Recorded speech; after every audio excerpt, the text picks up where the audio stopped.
माधव कुंज बिहारी।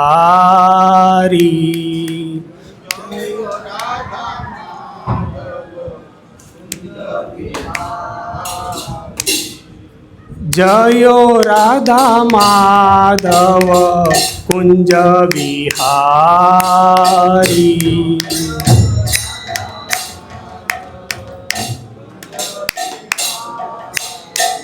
गोपीजन वल्लभ गिरिवरधारी।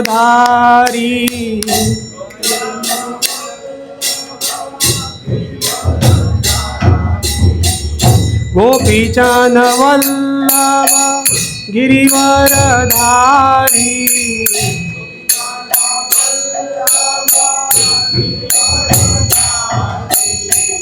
यशोदानंदन भज जन रंजन।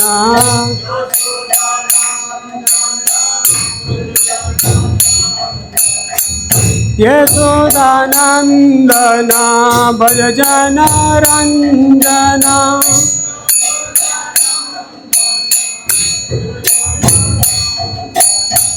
यमुना तीरवनचारी। जय कुंज बिहारी।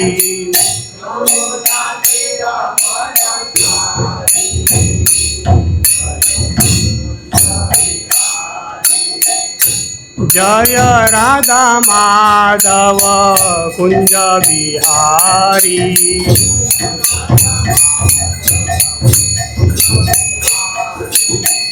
हरे कृष्णा कृष्णा कृष्णा हरे हरे। हरे राम राम राम हरे हरे।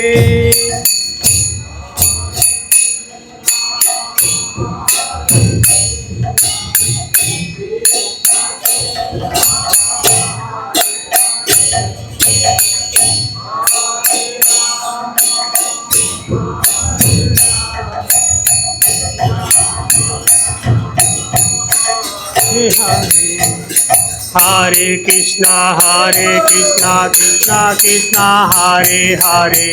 हरे राम राम राम हरे हरे।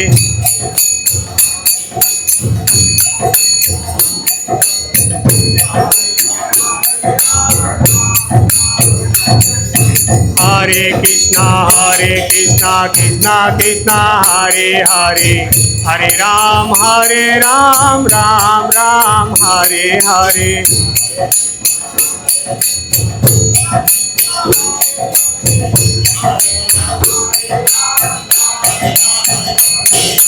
हरे कृष्णा कृष्णा कृष्णा हरे हरे।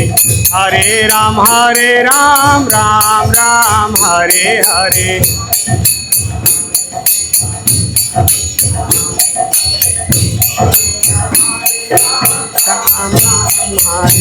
हरे कृष्णा कृष्णा कृष्णा हरे हरे। हरे राम राम राम हरे हरे।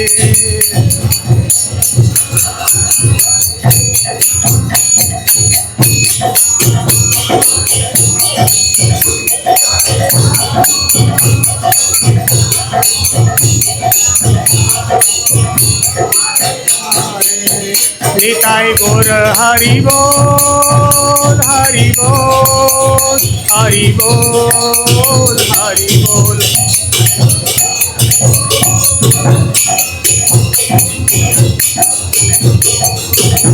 जय जय प्रभुपाद प्रभुपाद प्रभुपाद प्रभुपाद।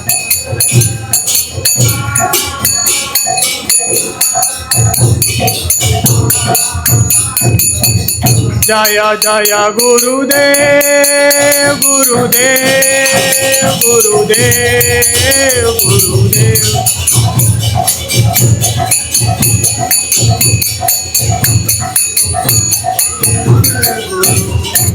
निताय गौर परमानंदे। ओम नमो भगवते वासुदेवाय।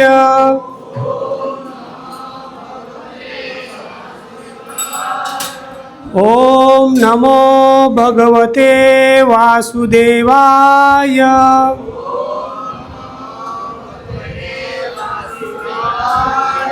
ओम नमो भगवते वासुदेवाय। नारायणं नमस्कृतं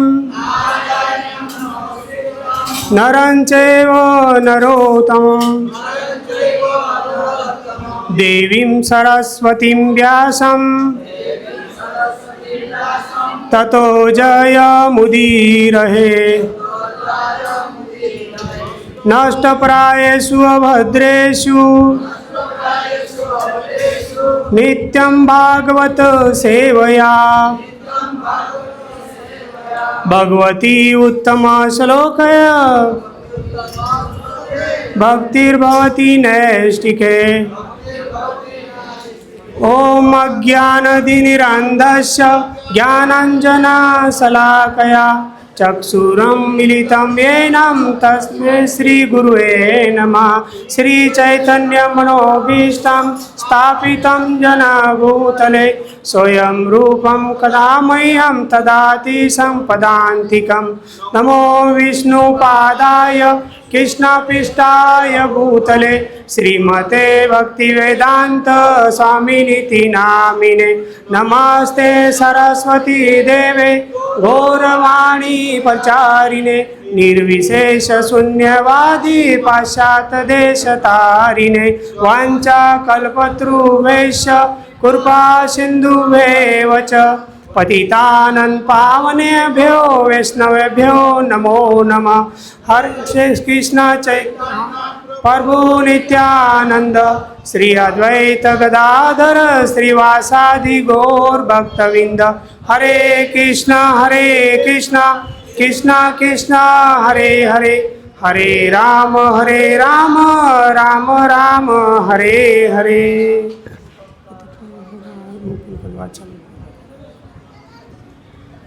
हरे कृष्णा। सभी वरिष्ठ वैष्णव प्रभु जी और माता जी को चरणों में मेरा दंडवत प्रणाम।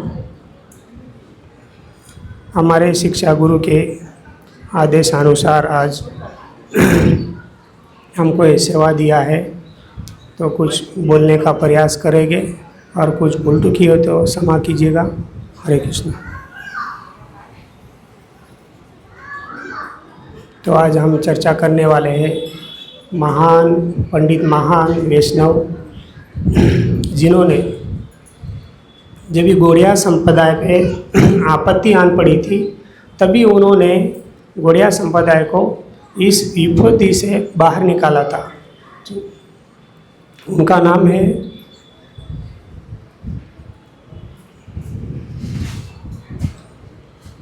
बलदेव विद्याभूषण। उनके बारे में आज चर्चा करेंगे। बलदेव विद्याभूषण का जन्म 18वीं शताब्दी में भुवनेश्वर के एक गांव में हुआ था। तो वो एक ब्राह्मण परिवार में उनका जन्म हुआ था। तो उनका बाल्यकाल से ही उनको भक्ति में उन्होंने बाल्यकाल से ही अलंकार संस्कृत और सभी ग्रंथों का उन्होंने पठन चालू कर दिया था। जब भी वो उनके जो छोटे छोटे बच्चे जब भी खेलने कूदने में लगते थे तभी उन्होंने सभी ग्रंथों का अध्ययन करते थे, भगवान की पूजा करते थे। हरे कृष्णा कृष्णा कृष्णा हरे हरे हरे राम राम राम हरे।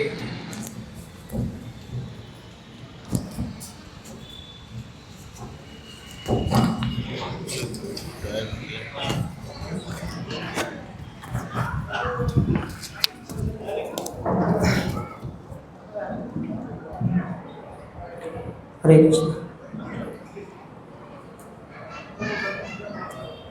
जब भी वो धीरे धीरे बड़े होते गए तो भगवान में उनकी तीव्र भगवान के प्रति और रुचि बढ़ने लगी। फिर उनका जो ग्रंथों का अध्ययन था वो करने के लिए फिर वो उधर से भगवान की भक्ति के लिए वे निकल पड़े, माधव संप्रदाय में गए। उधर उन्होंने सभी ग्रंथों का अध्ययन किया, भागवत, उपनिषद, उनका ग्रंथ करने के बाद एकदम महान पंडित बन गए।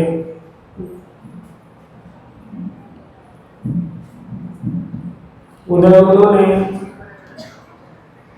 माधव संप्रदाय से दीक्षा ग्रहण किया। फिर उधर से उनका भक्ति में और उनकी प्यास ने बुझी कि मेरे पे और भक्ति करने का है।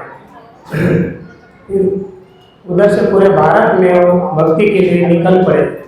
जहाँ जहाँ भी पूरे भारत में जाते थे उधर सभी जो दूसरी महान हस्ती थे उनको एक एक करके सभी भारत में परास्त करते गए। और जो रुद्र संप्रदाय है, जो श्री संप्रदाय, सभी महान पंडितों जिधर जिधर जाते थे उन्हीं पंडितों को एक एक करके सभी को परास्त करते गए। ऐसे पूरे भारत भ्रमण करते करते जगन्नाथपुरी पहुँचे।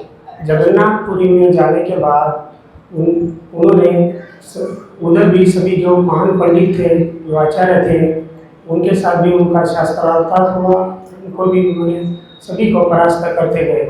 धीरे धीरे जैसे फिर उनके आगे मुलाकात हुई श्री राधा दामोदर देव जी से। तभी राधा दामोदर देव जी से उनका शास्त्रार्थ हो रहा था, तभी राधा दामोदर देव ने उनको परास्त कर दिया। तभी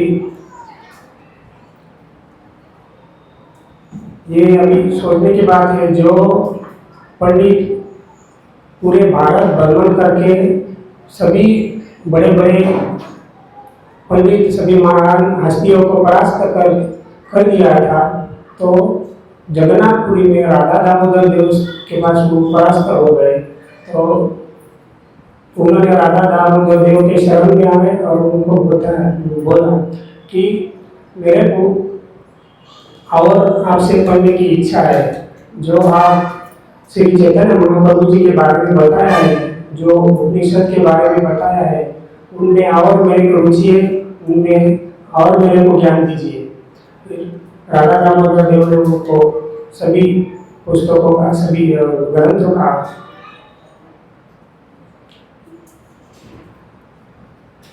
सभी ग्रंथों का उनको शिक्षा दिया। फिर उन्होंने बोला कि मेरे को आपसे दीक्षा ग्रहण करनी है।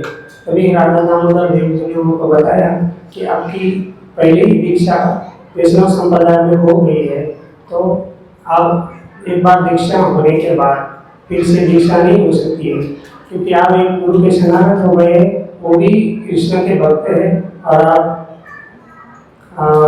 आगे का कर सकते पढ़े।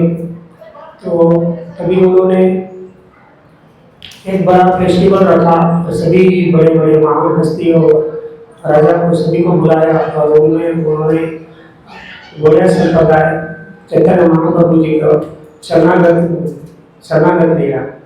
फिर धीरे धीरे उधर से उन्होंने सभी ग्रंथों का सभी अध्ययन करते करते फिर राधा दामोदर देव ने उनको जगन्नाथपुरी की आगे की शिक्षा भागवतम के लिए भेजिए।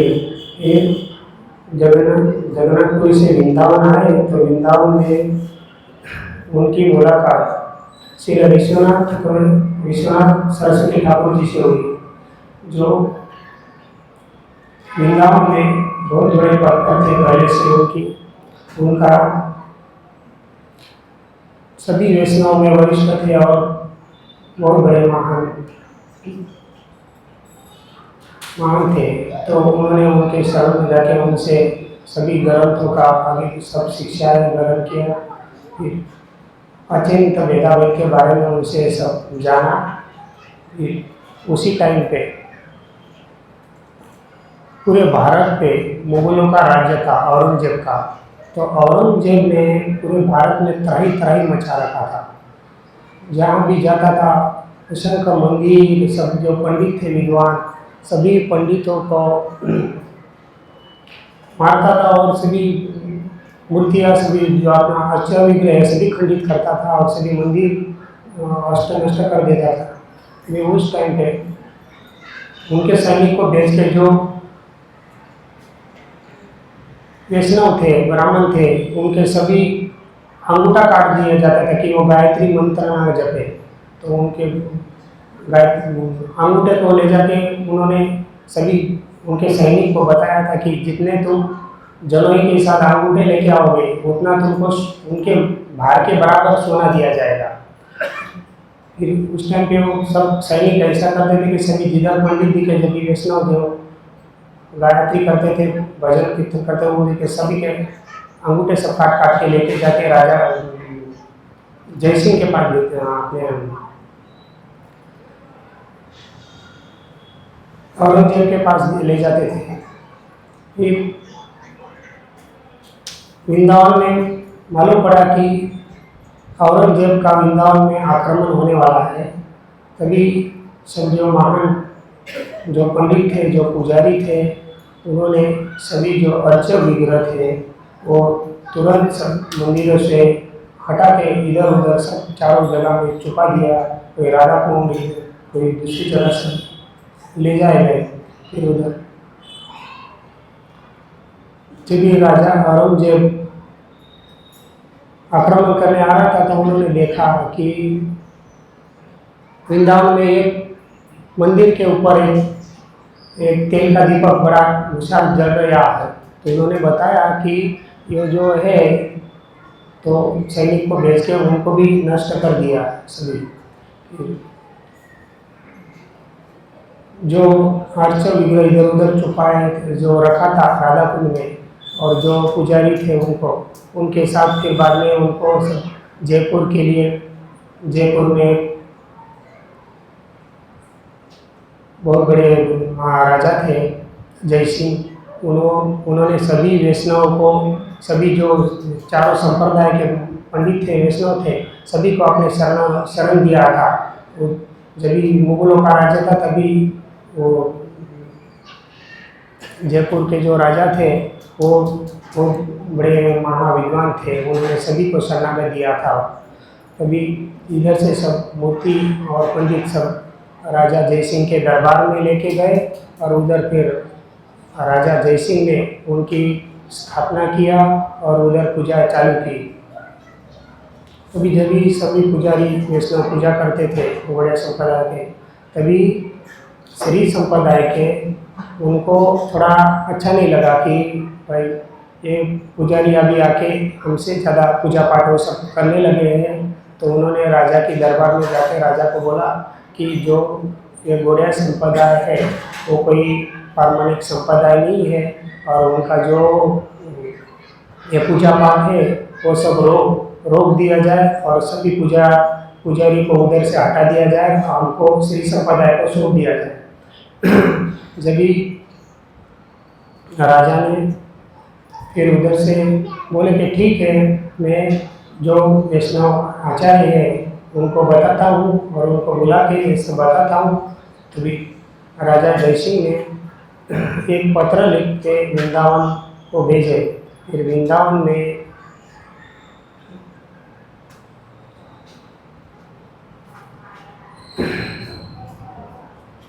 विश्वनाथ चक्रवर्ती के पास जो कोई पत्र आया तो उन्होंने देखा पड़ा कि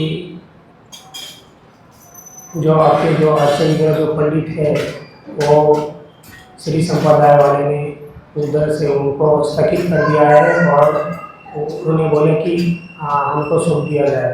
फिर जब भी आपके पास कोई भी अगर कोई आपका गौड़िया संप्रदाय का भाष्य है कुछ भी है वो लेके तुरंत इधर जयपुर के सभा में प्रस्तुत हुए।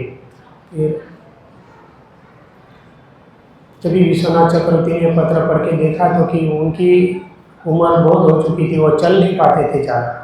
फिर उन्होंने सोचा कि अभी कैसे पहुँचूँ अभी जयपुर। फिर उन्होंने अपना जो शिष्य है बल्ले विद्याभूषण उनको बुलाया और उनको ये सब बातें बताई और उनको साथ दो शिष्य भेज के उनको जयपुर के लिए रवाना किया। तभी बलदेव विद्याभूषण जयपुर में पहुँचे। जयपुर में एकदम राजा जयसिंह की सभा में तो इतना बड़ी सभा थी कि पूरे संप्रदाय के महान महान हस्ती, जो महान महान पंडित थे, वो सब बैठे हुए हैं और सब महान महान जो लोग हैं वो सब बैठे हुए थे। तो राजा बलदेव विद्याभूषण का स्वागत किया, उनको बिठाया। तो इतनी बड़ी सभा में देख के वो थोड़ा चकित हो गए कि सभा में अभी तर्क चल रहा था, सब चारों तरफ से बोल रहे थे। अभी राजा जयसिंह ने बलदेव विद्याभूषण जी को प्रश्न ये सब संप्रदाय का पूछा कि तुम्हारे पास कोई ऐसा है गौड़िया संप्रदाय का, तो बताइए। अभी एक एक करके जो पंडित प्रश्न पूछते थे तो बलदेव विद्याभूषण उनका जवाब देते और खंडन करते थे। धीरे धीरे ऐसा सभी महान पंडितों जो संप्रदाय के उनका खंडन करते गया। और फिर जब भी पंडित को लगा कि बलदेव विद्याभूषण एक महान है, वो परास्त होने वाले नहीं है, फिर उन्होंने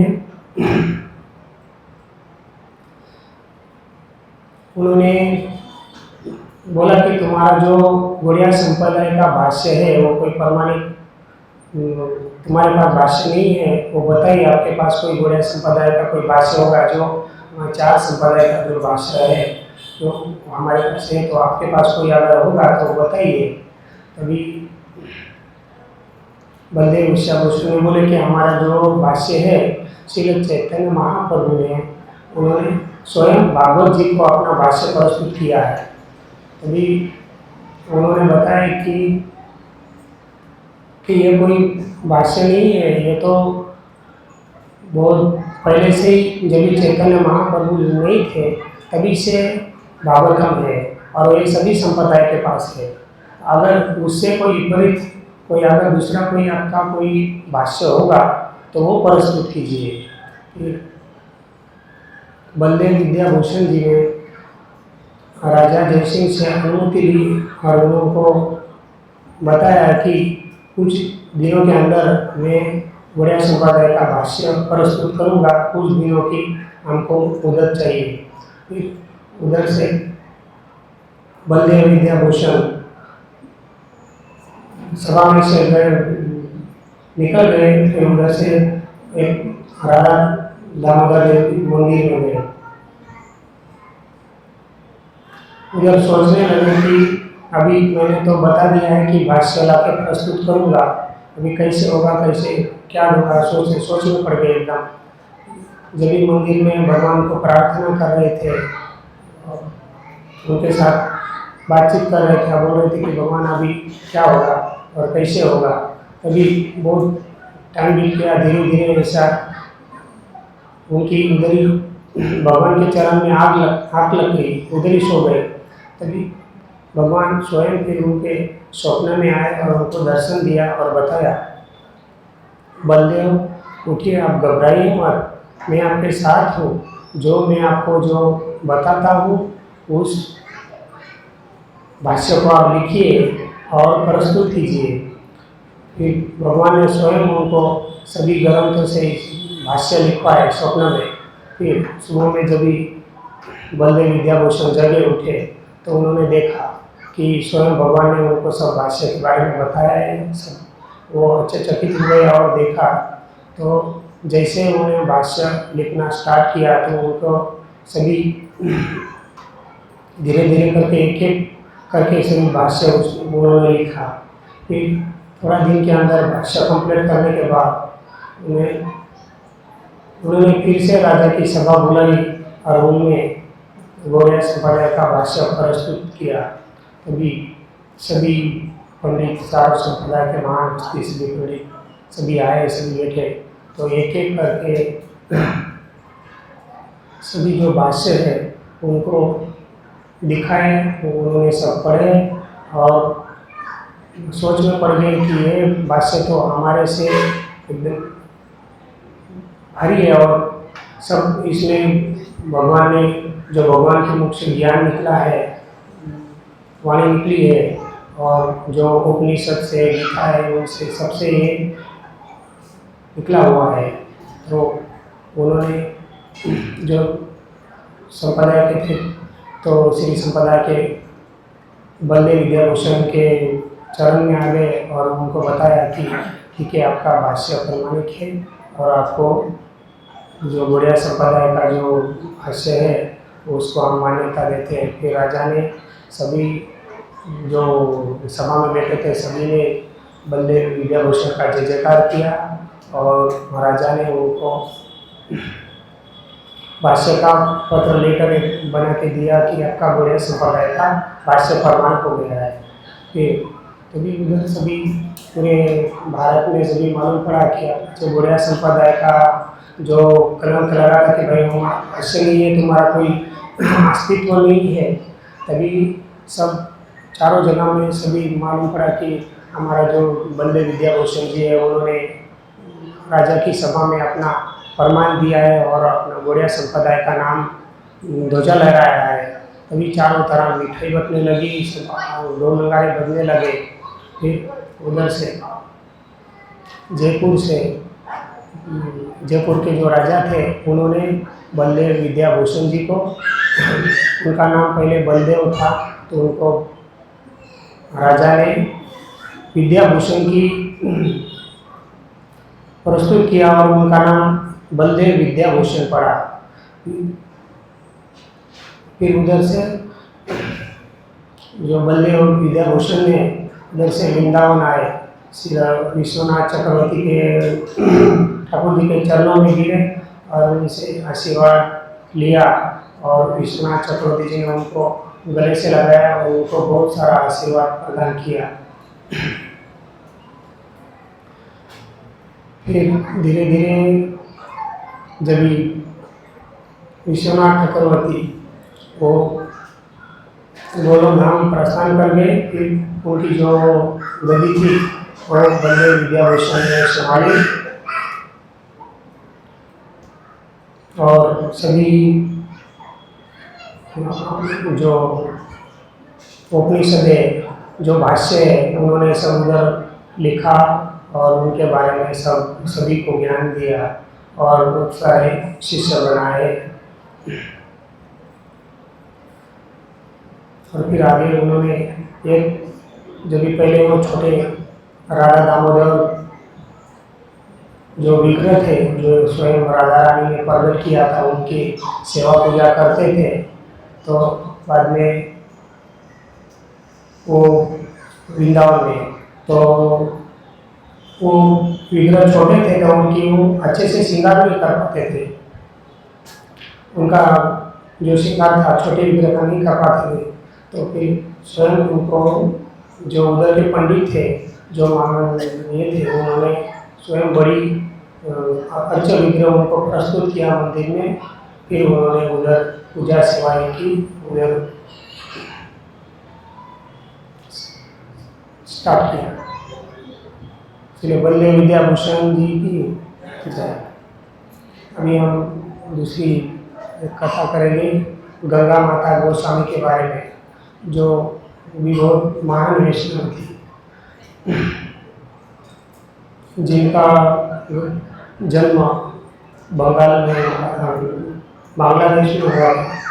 तो वो भी जब बाल्यकाल से उनका जब जन्म हुआ था, वो एक बहुत बड़े राजा के घर में उनका जन्म हुआ था। तो जैसे वो भी बड़े होते गए धीरे धीरे, वो भी भगवान की भक्ति में बहुत लीन रहते थे। सभी उनकी सहेलियाँ, सभी राजकुमारी जब भी खेलती थी तो वो भी भक्ति कुछ खेलते नहीं थे, भगवान का कीर्तन भजन यही सब करते थे। जैसे बड़े होते गए तो सभी जगह में भजन करने जाना, कीर्तन करने जाना, जैसे वो मीराबाई करती थी उसी तरह हर जगह पे। जैसे जैसे वो बड़े हो गए थोड़े तो उनके माता पिता गोलोक धाम प्रस्थान कर गए। फिर जो राजा की बुद्धि थी उन्होंने स्वयं राजा की जो राजा का कर्तव्य रहता पूरी प्रजा का जो पालन करना, उनकी सेवा करना, वो स्वयं उन्होंने संभालना चालू किया।